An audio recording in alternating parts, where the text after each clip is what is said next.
नमस्कार शेतकरी मित्रांनो. पीक विमा कधी मिळणार, कधी मिळणार, कुठल्या विभागांना मिळणार, कुठल्या जिल्ह्यांना मिळणार, असे बरेचसे प्रश्न शेतकऱ्यांच्या डोक्यात हे सारखी घुमत आहेत. दिवस रात्री ह्याच गोष्टीचा विचार येतो की आम्ही एवढा विमा भरला, क्लेम केला, तरी देखील ₹1 देखील आमच्या खात्यात जमा झाला नाही. ह्याची कारणं काय आहेत? तर कारणं वगैरे काही नाही आहेत. ह्या सगळा एक प्रकारचा पाहायला गेलं तर स्कॅम घडतो आहे तुमच्यासोबत. तर बघा, ह्या स्कॅममधून एक चांगली गोष्ट ही सातत्यात समोर आली आहे. ती म्हणजे अधिकृत जी.आर काही जिल्ह्यांचे समोर निघून आलेले आहेत. तो जी.आर तुम्हाला दाखवण्याचा देखील प्रयत्न करेल, पण तो व्हिडिओच्या शेवटी आहे. तुम्हाला व्हिडिओला शेवटपर्यंत अगोदर बघावे लागेल, तेव्हाच तो तुम्हाला जी.आर काय आहे हे कळून जाईल. तर बघा, यामध्ये जिल्हे कुठले असणार आहेत, कुठल्या जिल्ह्यांचा जी.आर आला आहे, कुठल्या जिल्ह्यांचा म्हणजे हा 25% अग्रिम पीक विमा जो मंजूर झालेला आहे सप्टेंबर-ऑक्टोबरमध्ये, जे पावसाळी नुकसान झालं होतं पिकांचं, कपाशी असेल, सोयाबीन असेल व बाकी इतर पिकांचं जे नुकसान झालं, त्या पिकांमध्ये तुमचा देखील समावेश होता. म्हणून तुम्ही व्हिडिओला बघत आहात, समावेश होता. तर अशा शेतकऱ्यांना दिलासाची बाब समोर आलेली आहे, म्हणजे जी.आर हा समोर आलेला आहे. तर जी.आरमध्ये जिल्हे व विभाग ह्यानुसार वाटणी केलेली आहे. म्हणजे अगोदर या विभागाला मिळणार, नंतर तुमच्या विभागाला मिळणार. कारण ही काही पंगत नाही आहे, एकदा वाढलं की सगळ्यांना एकदाच मिळेल अशा प्रकारचं कुठलंही काम नाही. गव्हर्नमेंटचं काम आहे. ह्यामध्ये लवकर म्हणजे कासवासारखं काम असतं. सुरू झालं की आज निघाल्यानं महिन्याभरात मिळेल अशा प्रकारच्या गोष्टी असतात.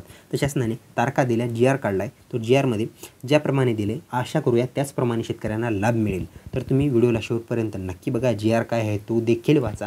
लेकिन इससे पहले अगर आप चैनल पे नए हो तो मेरा नाम है सम्राट और स्वागत है आपका शेतकरी सम्राट इस यूट्यूब चैनल में।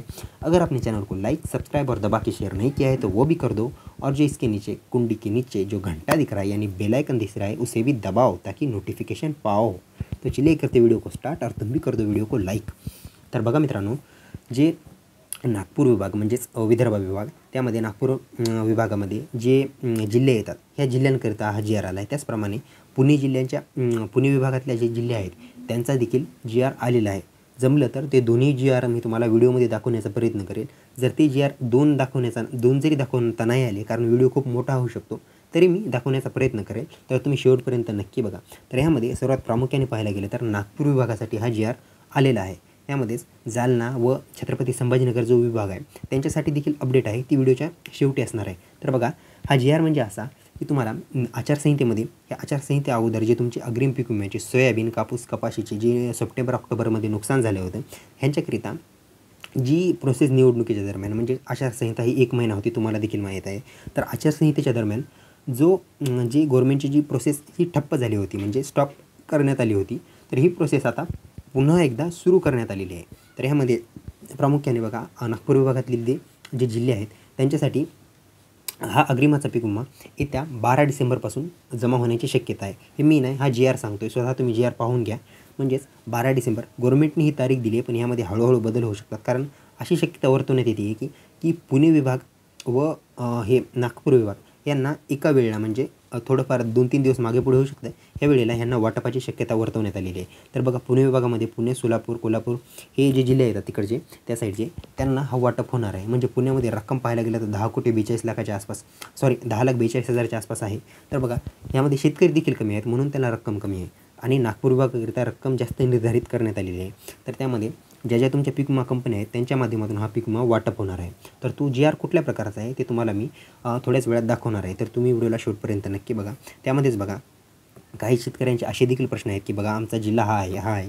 तुमचे म्हणजे प्रत्येक जिल्ह्यावाईज व्हिडिओ घेऊन येणं पॉसिबल नाही आहे. त्यामध्ये कुठली जी.आर म्हणजे काही जिल्ह्यांच्या कंपन्या वेगळ्या असतात. कंपनी निर्धारित करूनच व्हिडिओ आणावा लागतो, कारण 3-3 जिल्ह्यांसाठी, 4-4 जिल्ह्यांसाठी एक कंपनी निर्धारित केलेली आहे. तर त्या कंपनीचा जसा डाटा आहे, म्हणजे जशी वेबसाईटवर कुठेतरी हालचाल दिसते त्यानुसारच व्हिडिओ आणावा लागतो. तर या गोष्टीची तुम्ही दक्षता घ्या. त्यामध्येच काही शेतकऱ्यांच्या अशा देखील मागण्या आहेत की मराठवाडा विभागाला, म्हणजे छत्रपती संभाजीनगर विभागाला कधी वाटप होणार. तर तुम्हाला सर्वात अगोदर परभणी, हिंगोली ह्यांना वाटप झाल्याशिवाय बाकी जिल्ह्यांना वाटप होणार नाही. तर बघा, ह्यामध्ये हे झाली मराठवाड्याची अपडेट. आता बघा, नागपूर व पुणे विभागाकरिता जी.आर आला आहे. तो जी.आर मी तुम्हाला डिस्प्लेवर दाखवण्याचा प्रयत्न करतो आहे. तो जी.आर अधिकृतपणे जी.आर समोर आला आहे. तो जी.आर लवकरात लवकर वाचा. बाकी जिल्ह्यांचा देखील जी.आर आलेला आहे, म्हणजे संपूर्ण का होईना थोडा तरी जी.आर तुम्हाला दाखवण्याचा प्रयत्न करतो. डिस्प्लेवर तेवढा जी.आर एकाच ह्याच्यात बसणार नाही. तर हा आला आहे आत्ताचा जी.आर. ह्यामध्ये आणखी जी.आर 2-3 दिवसात हाती लागेलच, तो देखील तुम्हाला दाखवण्याचा प्रयत्न करेल. तर इथपर्यंत व्हिडिओ पाहिला असेल, जी.आर देखील पाहिला असेल, तर लाईक ठोकून टाका आणि पुढच्या व्हिडिओला देखील पाहायला विसरू नका. तर चला मग घेऊया पुढच्या व्हिडिओमध्ये पुढचे महत्त्वाचे जिल्हे व महत्त्वाची अपडेट. भेटूया पुढच्या व्हिडिओमध्ये. तोपर्यंत धन्यवाद.